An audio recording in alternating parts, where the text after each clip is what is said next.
各位观众朋友们，大家好，我是惠子。之前盘点了游戏中历代最强，动画中可就不存在种族限制，编剧说你强，你就是强，不需要任何逻辑。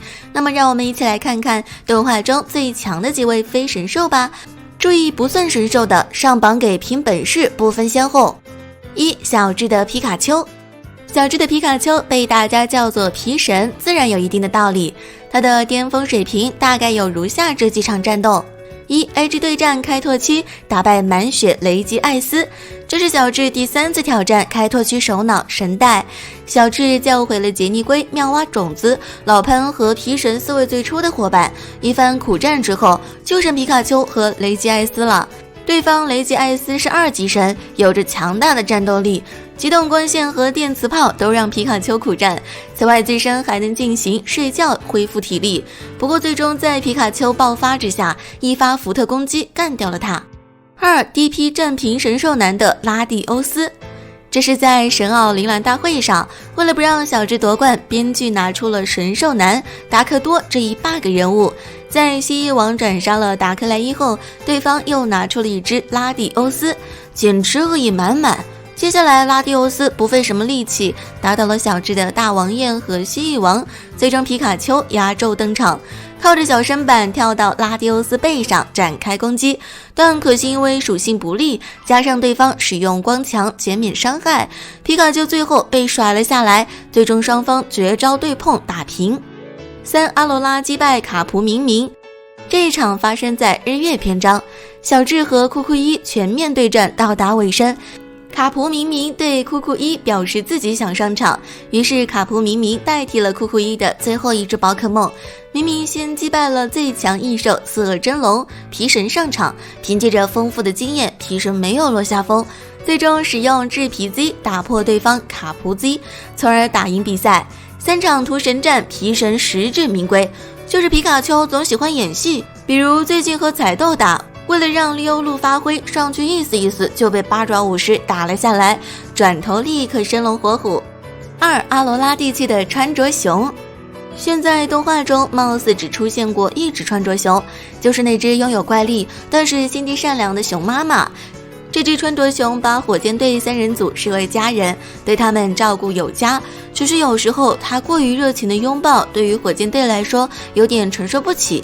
因为这只熊，火箭队在阿罗拉再也不用担心被打飞了，因为有他前来救援。但是他出场的方式总是过于惊艳，一般的跳跃和乱入已经见怪不怪了。在火箭队跑去关都地区的时候，他居然也跟了过来，并且带着自制飞行器接走了火箭队，简直不可思议。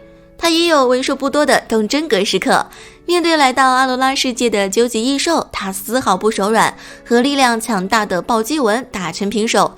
面对速度极快的费洛美狼，他能一击制胜，就是大 boss 恶食大王，他也能拼命抵挡，可谓是战力超群。最强大的一点是，他居然能够无视精灵球，当武藏试图收服他的时候，他一把把精灵球接住并捏得粉碎，这个下把武藏吓得再也不敢动收服的心思。3. 武藏的果然翁。武藏的果然翁是意外交换获得的，一开始得知他无法主动进攻，武藏觉得没啥用，然而在看见他使用招式反弹对方招式后，就觉得非常厉害。他也是一只精灵球困不住的宝可梦，总是莫名其妙从精灵球中跳出来找存在感。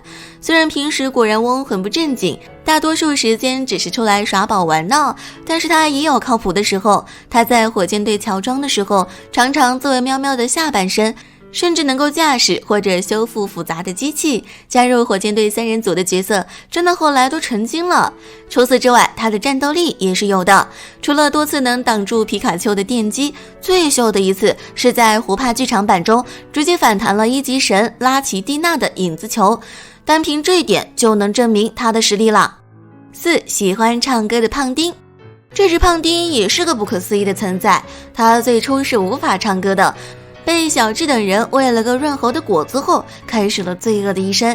几乎所有宝可梦或者人听到他的歌声都会睡着，他发现听众睡着则会非常生气的上前进行涂鸦，把众人画个大花脸。有这种奇特能力的胖丁可谓是在各大地区横着走，不管谁只要一直歌就得倒地，简直强的不行。也不知道为什么没有人收服他，他也有发狠的时候。无印61集为了夺回自己心爱的录音笔，他冲入皮皮的基地和皮皮们大打出手，近战能力一般般，至少没有被打爆。他偶尔也有遇到对手的时候，比如在日月篇章中，宝可梦学校中的树枕尾熊则是其一生之敌。他本身就是睡着的，所以胖丁的歌声对其无效，并且他还学会了胖丁的歌声，反而让胖丁睡着。接着他报复一般拿走胖丁的笔，给他画了一脸。5 XY 有着巨大阴谋的乌贼王。这个乌贼王初次登场 XY 19集，他有着改造整个世界的野心，他有着强力的催眠术，能够控制人类和宝可梦，并且成功操纵金沙小姐和火箭队3人组，让他们帮助自己完成计划。后来被小智等人和喵喵合力打败，他自毁系统后逃走。接着在 XY 54集他再次登场，目的还是不变，带着2个同伴继续想改造世界，但是这回控制的是小智等人。不过小次郎和力乌贼用坚定的信念和野生的乌贼一起让小智等人恢复正常，然后合力打跑了乌贼王。但是乌贼王还是叫嚣着会回来。然而奇怪的是，后续剧情没有他们的戏份，而且他们的动机也很莫名其妙。我一开始还以为他们和最终基格尔德的力量或者闪焰团的阴谋有关系，可是编剧就和忘记了一样，他们就莫名其妙的消失了。6店长智慧星。这只智慧星是森林深处的智者，他开了一家精灵宝可梦酒馆，来客包括但不限于宝可梦和人类。他还是马奥和父亲的老师，他在这里学到了很多做菜技巧。他的智商非常高，不仅能够理解不同宝可梦的需求，做出不同食材的菜肴，还能听懂人类的语言。就连君莎小姐和乔伊小姐也常去他店里，甚至卡普明明似乎也是常客，后院还种着一大片蔬果。日月86集，他居然跑到了宝可梦天堂度假村休假，小智等人还看到他付了钱，简直是和人没啥两样了。他的战斗力也很强，面对过来袭击马奥的火箭队等人，他也会毫不客气地使用招式秒杀他们。7小霞的可达鸭。小霞的可达鸭平时傻乎乎的，似乎大家都不知道他在想什么，但是他也有自己的节奏。虽然小霞有时候对其很头疼，但是大多数时候还是很喜欢他的。他有个特点，就是头部如果被攻击就会产生超强力的念力，但凡被这招击中的宝可梦就是直接秒杀，这也是个 bug。 受害者包括但不限于火箭队、马奥水莲的球球海狮、田无妮、小智的巨前蟹等。可达鸭在日月变得听话了很多，智商也高了一些，能够使用简单的水枪，念力似乎也用得更加熟练了，看上去可达鸭潜力很大。8丹帝的喷火龙。上面那些都是妖魔鬼怪，根本没法超越的，最后这几位就是单纯的强大。丹帝的喷火龙应该是目前设定上的天花板，丹帝在设定中是目前最强的冠军，他的王牌喷火龙自然也是强者中的强者，目前没有输过，吊打了阿杜的暴力龙、小智的皮神、奇巴纳的铝钢龙。9竹篮的裂咬陆鲨。竹篮的裂咬陆鲨在丹帝出现之前，应该是动画中战力的天花板。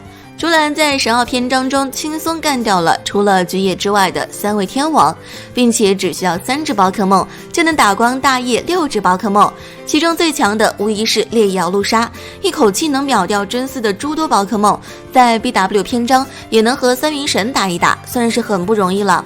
10大吴的 Mega 巨精怪。XY 篇章大吴出现，他带着闪光并且能够 Mega 进化的巨精怪回来了。作为冠军王牌，实力摆在那儿，先是瞬间秒杀了闪焰队小兵。特别篇中压制艾兰 X 喷，在抢夺传说中的巨石时，面对原始盖欧卡也能短暂打平，并且掩护艾兰救援喷火龙也游刃有余，着实强悍。那么你觉得动画中还有哪些厉害的宝可梦呢？我是惠子，咱们下期见。